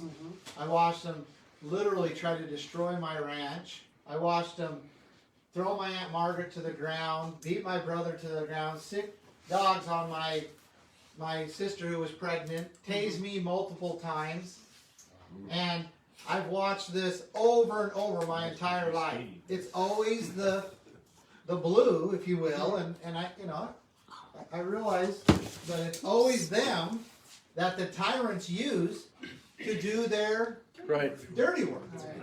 And so I have a love-hate relationship with them. They're just doing their I job. love them when they do what's right, when they protect my rights, and I hate them and stand against them when they don't. And anybody else who isn't willing to do that, who will say that no matter what, the police are always right all the time, is a very dangerous person. Yes. They are. Absolutely. And we have to understand that it has always been the quote-unquote law enforcement or police or whatever that have been ordered by these tyrants who get in power, and they have always done their dirty work. And we have great examples in the Nuremberg trials where that didn't cut it. Right. That didn't cut it, right? You were responsible for your actions. And even though they compartmentalize it, they say, well, I only arrested him. And the other one says, well, I only put him in the gas chamber. The other one says, I only pulled the lever. So they all said, I'm not guilty, I didn't kill him. The Marxists call that division of labor. But the Nuremberg trials, and we know through justice and ourselves, we know that that's not okay. So my answer is that I honor and respect the law enforcement officers that defend and uphold their oath of office. I respect them. I am grateful for them. We need them. We have to have them, or at least something like them, if not them, right? We have to. Because there's always criminals out there trying to infringe upon rights. But when those criminals become government criminals, they shouldn't do their dirty work. They have to say no. So as governor, and this is in my Keep Idaho, Idaho plan, I plan on empowering the law enforcement officers and protecting them when they act according to their conscience. So for example, if they're given an order to go do something that they know is a violation of someone's rights, or a violation of the Constitution, or a violation which would be their oath, right? And they refuse to do that, then some of the state's resources will go to protect that officer. Good. So that they can actually say no and not lose their job or not be defended by their union, because that's what goes on. So that they can feel like they can act according to their conscience and still have someone backing them up. So I plan on empowering the good officers. I wish you were there when I went through that, because I arrested somebody out of this Capitol, and I got into a pissing match with the governor at that time, and I ended up losing my job because I had such a good case against these people that were working in the Capitol, and I went to prison for 2.5 years because they accused me of stealing and breaking into my own office and destroying the evidence for this person. And that's why I support Ammon 100%, because I know his heart and what's right. I know, I lived it. And that's why I'm here. And ultimately you were exonerated from that, right? I was. It was overturned by the U.S. Supreme Court, And, but still, I spent 2.5 years away from my family. I lost everything, our home, everything. And so this is why we have to take a stand. If not, we lose. We're going to lose everything, everybody. Right. We have to take a stand. You know, God bless you and everybody here for doing that. Thanks. Thank Sorry. you for asking that No, question. thank you. Too. I know it's kind of like, you know, it might be a hard question, and you know, because it Well, is when you something saw that I've been everything that happened accused, yeah. over the summer, I mean, I know the federal government isn't supposed to abuse their power, but I will tell you, I was kind of hoping Trump would send people in because I hated watching those Well, cities burn down. Yeah, well, and, Yeah. And then the police officers being treated the way they were. and if, like I said, we know we have to have people in the system in place to deter crime, to protect our rights. We know that. And when they do that, I mean, it's a very honorable thing. The reality is somehow the wicked always get in control of that and end up using it against the people to enforce their will, their ideology, or more like their theologies upon the people. And that's the danger. And we're in that, you know. So we have to get behind the good officers, and we have to hold the bad officers accountable. And we have to understand that there is a difference. So. But I feel like you didn't really answer the question Okay. about Black Lives Matter. Only because Right. we all know that you Google that and it goes directly to, you know, I don't know, our so-called president, and that who runs that and who's behind it. So when you hear that in the media, it's just nice to know the truth. Okay. So that you can, especially if we support you, we have answers to that. Okay, so, because I look at those as two questions, because they're not the same. Okay. Like, I don't, you know, Black Lives Matter and the question about supporting law enforcement are not the same. Correct. Okay? I understand that. Okay, so I'll answer the second part of it. So in 2020, if you remember, we were, People's Rights was organized, we're getting a lot of momentum. We're probably into like July, August, right in there. And the Black Lives Matter people were, well, first of all, they decided they were going to go downtown and protest in Coeur d'Alene and then in Boise. And we used the People's Rights Network to organize people to stand at businesses and Yeah. to make sure that there wasn't any damage or violence that was done. And we worked with the different militias and so forth to do that. Okay, so I was part of that. I was actually sending out messages and getting people in those places. So just understand that. And so then as things went on, I guess Black Lives Matter started protesting downtown Boise like every week or even multiple times a week. And something, maybe, yeah, and sometimes even daily and so forth. Well, what was happening for, is, at least what we were reported, is on Facebook, and you might even remember all of this happened. Well, there was some people from Black Lives Matter. They weren't the leaders, although we kind of thought maybe they were at first, but they weren't.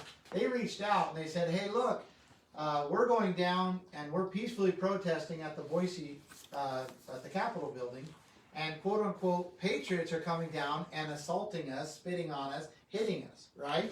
So if you're all about people's rights, then why aren't you about standing for us in our effort to peaceful assembly?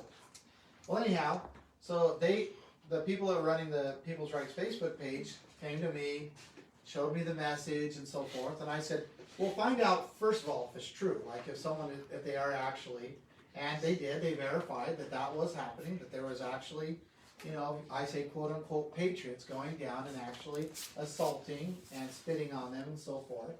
And so I said, well, okay then, if that's really happening, then what I'll do, I'll go down, I'm going to take a Lavoy Finicum sign, who was my friend who was shot in the back by Oregon State Police 3 times with his hands in the air, and I'll go down with a Justice for Lavoy Finicum, and I'm going to go down there, and anybody I see that is assaulting someone for peacefully exercising their right, I'm going to confront them. And so they conveyed the message to them.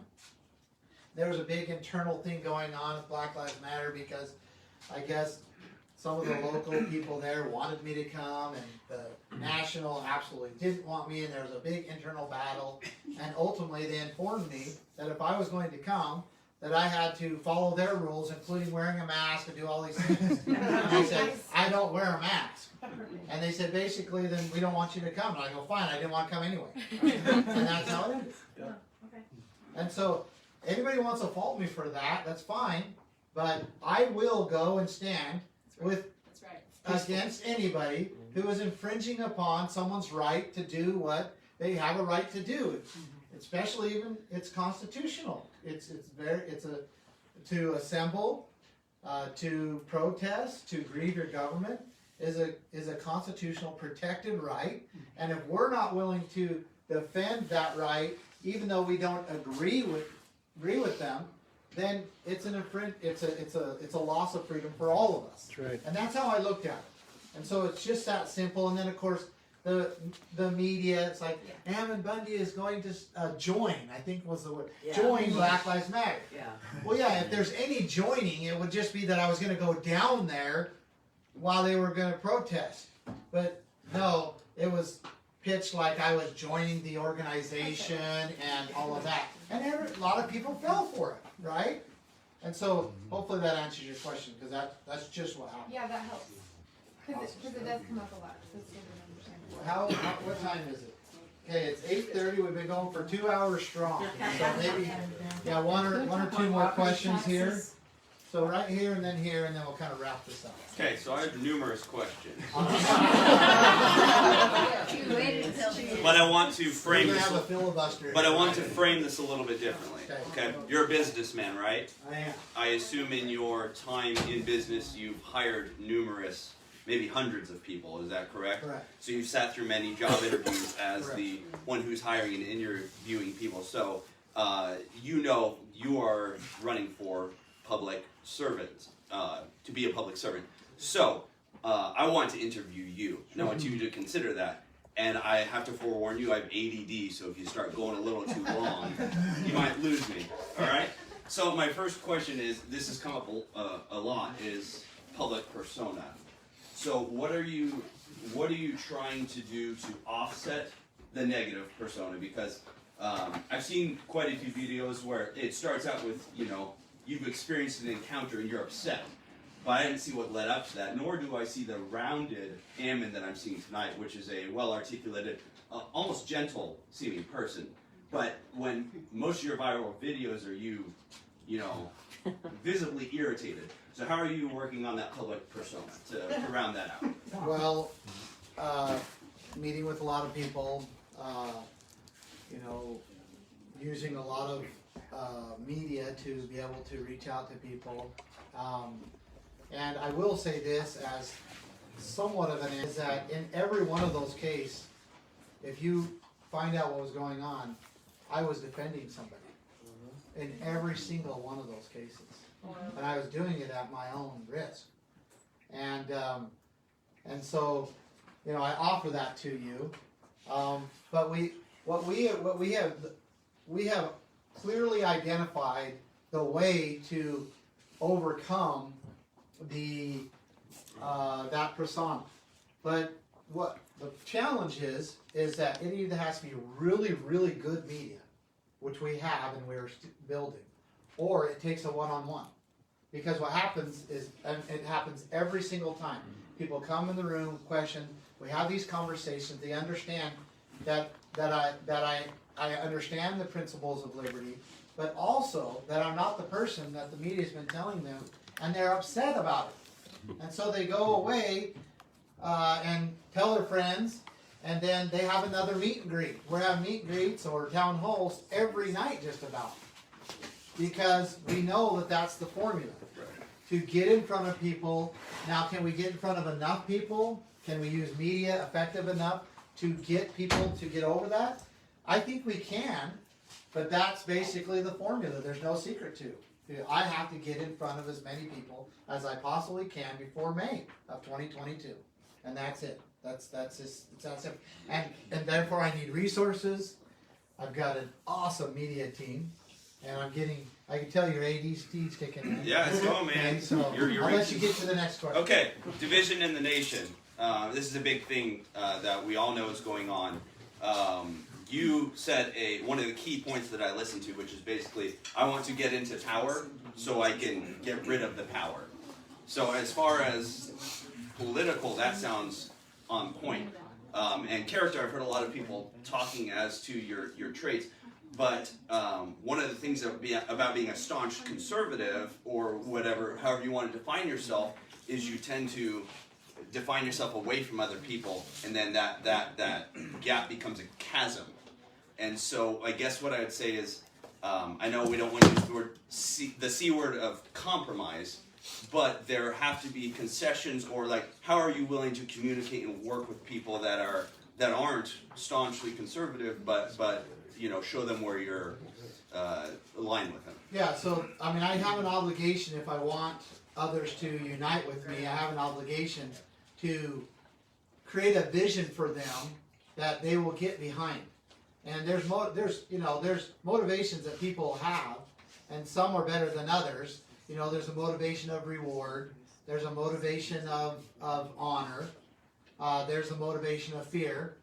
These are all motivations that people have to get them to do certain things. And some of them are not appropriate in government, right?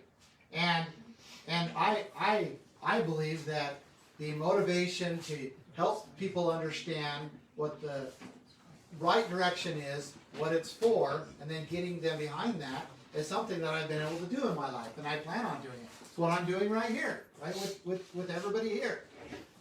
With that being said, I will answer this too. I could go in as governor, and for the next 4 to 8 years, do nothing with the legislature.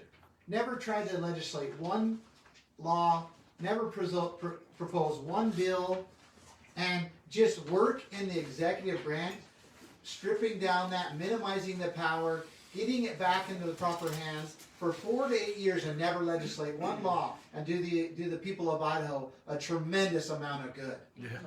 And I don't have to compromise, or I should say not compromise, because I'm not a compromiser, but I don't even have to really work a whole lot with the legislature to do that. Now, I don't plan on just doing that. I do plan on doing certain things, such as eliminating property tax.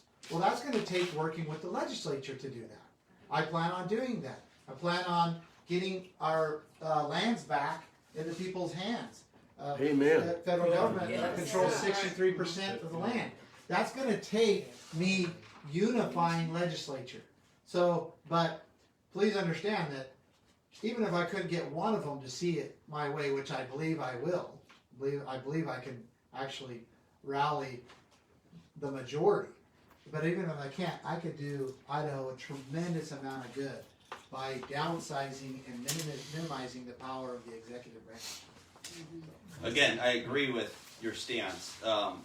Maybe let me flesh it out a little bit differently. And you don't have to answer this because this is your caveat at the beginning.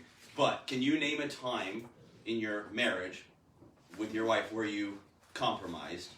And then can you liken that to a political stance you have right now that you feel pretty firm on one side, but you think there's an area for movement, though you wouldn't say I endorse this, but an area that I'm willing to compromise or work within possibly? So, yeah, I've compromised with my wife. The reason I'm bringing these questions I'm not up, sure I was right. The reason I'm bringing these questions the reason I'm bringing these questions up is not because you need to convince me specifically, but because of other people that I have influence with and that I want to have answers for. I think they want to see, like, we know you're staunch in what you believe, but there's concern that if you get in there, that people will be unwilling to work with you because you appear unwilling to work with others. So. Who do you have influence So with? he brought me here. I'm the tag along. Okay, but you said you have influence with people. Not. It is a great question, and I understand. And again, there's a scripture in the Old Testament that says, without a vision, the people perish. Right? Well, without a vision, you can't unify either. you know, one of the things I will do, and I have done, especially if you go to my Keep Idaho plan, I am creating a vision of what Idaho can be. And the pressure that the legislatures need is not so much from me, it's from the people. Yeah, right. And I believe that I can create a vision among the people of Idaho that there'll be a tremendous amount of pressure upon the legislature, and then me working and trying to work with them to get them in the right direction. Plus, they need leadership. They need true leadership. And I do believe that with the people pushing from the way they should, from the top, because the people are at the top, right? When the people are pushing the legislature, and I'm presenting a vision and a direction, and being a leader I should be as governor, that the legislature will start to act and start to do things that need to be done.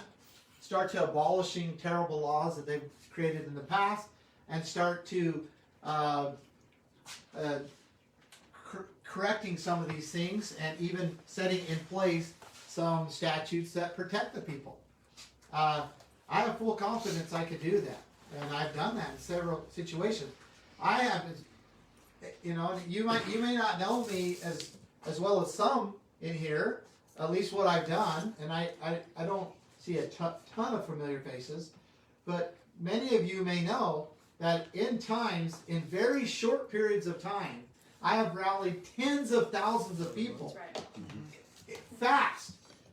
And I didn't even know these people, but I have been able to rally them together to protect an individual or to make a situation better, to get tens of thousands of people, even in very, very difficult, dangerous situations, to come together and go in one direction. Yeah. And in fact, you can take this back to your influential people. I've advocated, President Trump pardoned only 17 people. 3 of those people I advocated for. I believe that I can influence the legislatures to go in a direction that will be beneficial to the people of Idaho. So, that's my answer. Yeah, good, I like it. Thank you for your time. I'll turn the time back over to Alicia, and just want to thank everybody so much for being here and for the time we've been able to spend in this awesome little studio. I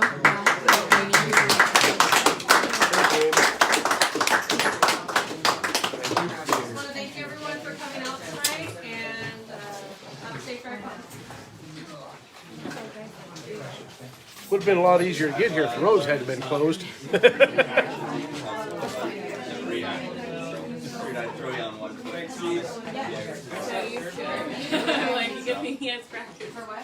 Where's the garbage at? Anybody know? I know, but you could send it to your friends and be like, I love your shop. Thank you. We were so close. Yeah, where are you? Just right off Dooley. Oh, okay, yeah. Sounds you paint parties for all occasions. Yeah, It's really fun. We do kids I've done a parties. few of them, and I'm not a painter, but I feel like I can quit my job and just do that street art. It is. You don't know me, like I said, and so. We need to get you set up. I met you already. There you go. And you too. What's that? Yes. Now I'm volunteering. No, I didn't. And so that was like 7 years ago. No, I was and gonna just- tell you. They kind of like came and attacked We have me in been a way, you know, like they totally after dead my computer politically started sending since out the stuff. Tea Party, because we were really active in the Tea Party. Right. I really had no And idea you how to just fight it, so emotionally I just get backed off. stomped on. But So now we've got some really great I'm so glad we came candidates tonight. running. And I've so been I'm watching hoping to from do a afar. tea for them also here, so I'll put that out. Yeah, I think it's been, almost 4 years? Yeah, 4 years. Yeah. Well, I keep close tabs on you online when you're on. Yeah, well, I got booted. You got booted again? Removed my page. Totally again, huh? For like 6 months. And then it came back up. I thought it was gone Yeah. forever. Yeah. So, They need it, so we've got some really good candidates. If you, yeah, Pam and I are area assistants. Here's that's my card. But if you look me up on Facebook, I post things about the Liberty What's on Camp. these things you got? If you look at me, right, it's Kate Tedeschi. You can friend me on Facebook and see. So we've got some great candidates coming up for the school board too. Yeah, yeah. So I was saying, if you friend me on Facebook, I support like the freedom. I'm not running, but I'm running. I'm supporting the Liberty candidates and the freedom candidates now. So, yeah. So friend me on Facebook. And, yeah, this is my art studio. Yeah. You can just call and make an appointment and come in and paint. Just like round up. Yeah, no kidding. That or bring your kids and come in. Can you bring your own wine and stuff? Absolutely. All the time people do. We usually have tables in the middle of the room. Yeah. So we just cleaned them out or took them out for the thing. Nice. Nice. Yeah, I do the open okay. Give Andy one of my cards. Thank you for hosting us. Oh yeah, it was my pleasure. Just on the west of the charter school. Oh, okay, yeah. This year, sign over here. Oh, okay. Well, nice to meet you, neighbor. Yeah. Rights is what Ammon started. Yeah. No, that's straight. Can we do any order? Yes. Oh, yeah. Grab one. And, I need to get this here. Okay, this is here. That's my point of mine. And then Crystal tell you start war. No, the one that was sitting up there. You guys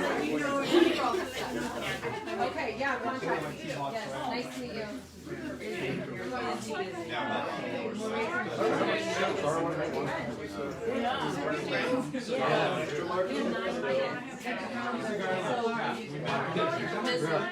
Yeah, we celebrated. Get some swag.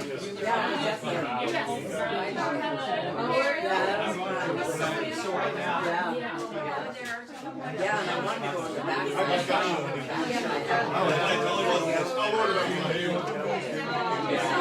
Basically your weekend. Well, yeah, so I was talking to some of my friends about what I believe, and they're like, oh, you're probably like, Ammon, you saw like, we have that no idea. And that's why I said, when as soon as you stand up and say, my goal as a coach is my own, you know, the ability to train.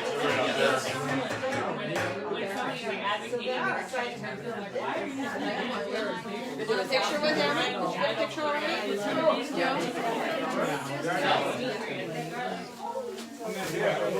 Okay, I'll get pictures. Whoever wants pictures. It's right on the line. Are you doing all his events right now? Tonight and tomorrow night is the call. Next week you're supposed to have like your master time. Assuming I'm still in the senior team. There's no reason to like cut my neighborhood out. Then it's just a matter of taking my permit and a lot of people. Right, I know, my clients are starting to stress me out. I'm running right now. Wow. So,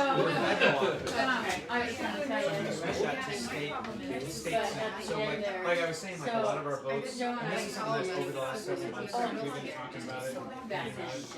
We're just like, man, a lot of these votes at the state level come down to one vote. So I'm like, man, and there's another, I have another friend running an Eagle for state senate, he's gonna be announcing. He's a good guy.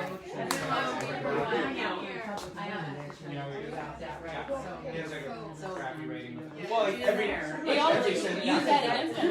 That matters, and that's serious. Oh, yeah. So you know, as a tactic that does use their rating against them.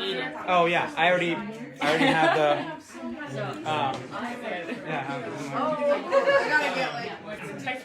Oh, I'm trying to zoom it out and it won't. Are you with him from No, I'm here. Oh yeah, you can do it just on your own. Oh yeah. Uh-oh. No, There's a great. Do you live in Nampa?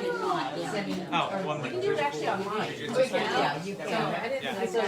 There's a I've known there 2 years, Really, but they have like a women's class. My wife trains all my kids. It's pretty cool.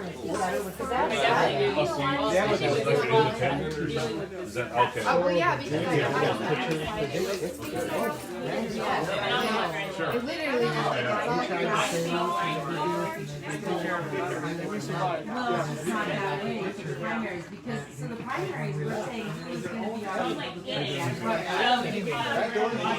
So what'd you think? You liked what you heard? Yeah, good. Hopefully he answered your questions.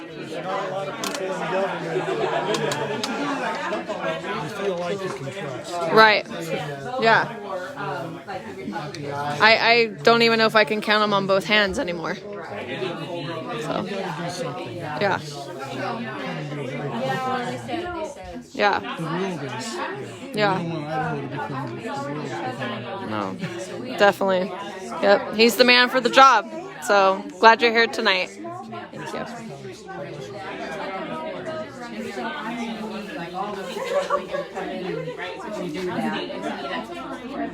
Get some treats. Take some stuff home. I went a little overboard tonight. I'd rather have more, an abundance, than not enough. Yeah, we got enough people. We need you over there.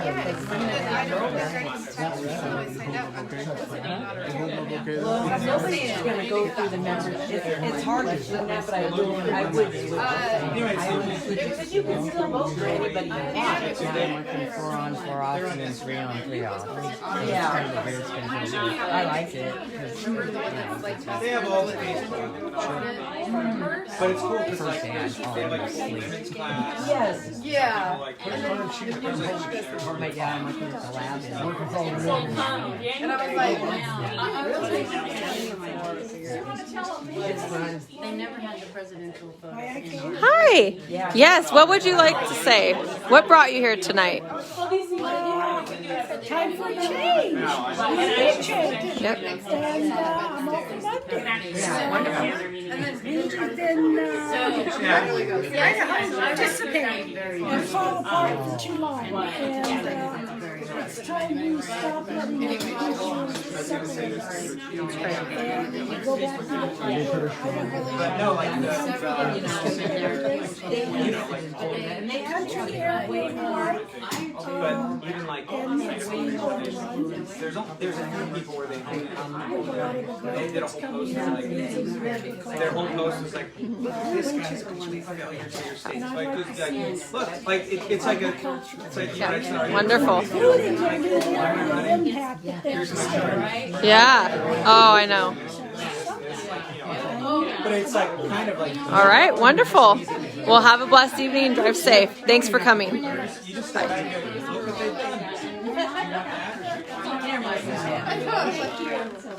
I'll get one of these Tracy. Tracy's on it.